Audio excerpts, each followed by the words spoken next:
Welcome back to the new topic, that is how to use as a guide for all the Indian students. Now, when I finished my 10th and I went to 12th, I did my college in the Latur in India. It's a small place in Maharashtra.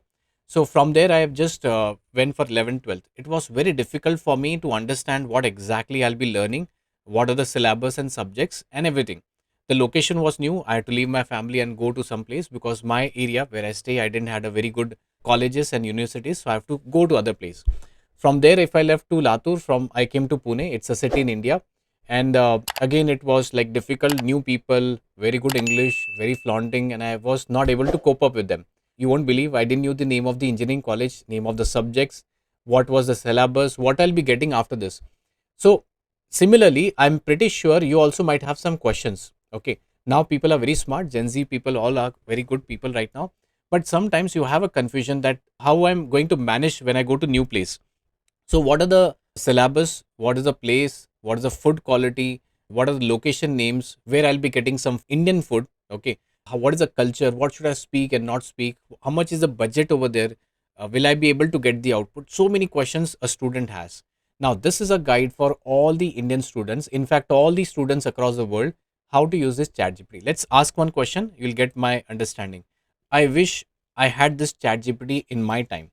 It would have saved my a lot of time and energy. I envy all you people who are young Gen Z people right now. So the question here is, can you provide a comprehensive guide for all the Indian students who are planning to travel abroad for the education?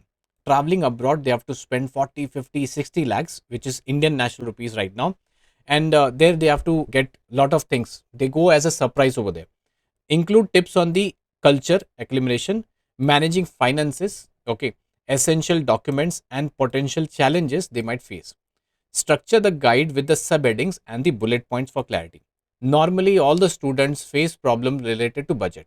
At the month end, they don't have the budget. So they have to call their parents, ask them, I need some money for the books. That's how they get the pocket money. And that's how they manage right now. So let's see, it is saying the research and preparation, choose the right destination. Number one, select the proper university, visa requirement. This is very important. I went to Qatar, one of the country, after 5 6 years of completing my college, and that was the only country which was asking me to give me a degree certificate so that I can travel to that particular country. So I have some degree certificate somewhere, it is kept over here, and that is the only country which require degree certificate. So after many years, I have to go to the university to get the degree certificate. So there are different countries, they have different requirements. It was very limited time, and I have to do a lot of research and get the right location. Essential documents, passport, visa, acceptance letter, financial documents and everything. So some of the countries like US and other countries, they need a bank statement of 1 year, 2 years, depending, different countries have different requirements. Financial budgeting, accommodation, cultural. Accommodation plays a very important role because as a student, you jump, you directly have to go there. But if you have options before you actually jump, it is very important. It is very, very useful right now. Cultural acclimation, awareness, language skills, socialization. Because you remember in India, India is a very big country, diversified country. So some words in North India and some words in South India are similar, but they have different meaning, opposite meaning. And there might be a cultural shock if you go there, and some people might take in a wrong way. So you can prepare, you can think about what is right and wrong before actually jumping. So you don't get a problem when you actually go into that location. Then stay informed about the locations, safety and legal considerations. Stay informed.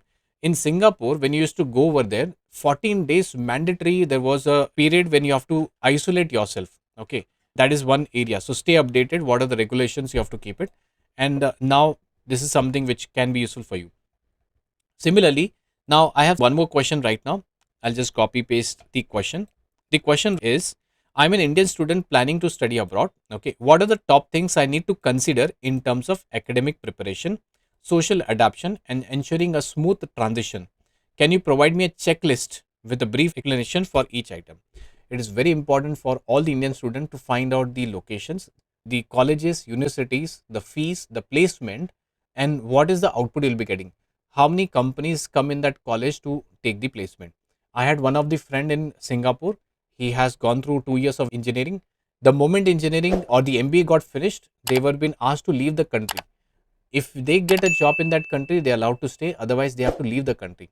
And that information was little difficult for that person to digest because 2 years the person has spent over there. So I don't want you to feel, I don't want you to go through this kind of problems. So therefore, use ChatGPT for all your problems. It will give you the answers, trust me. Everyone, this is a guide for all the Indian students. I want every student to work properly, study properly, and have a bright future so that we can make our country proud. So this is a guide for all the Indian students. I hope you have understood. That's all for this video.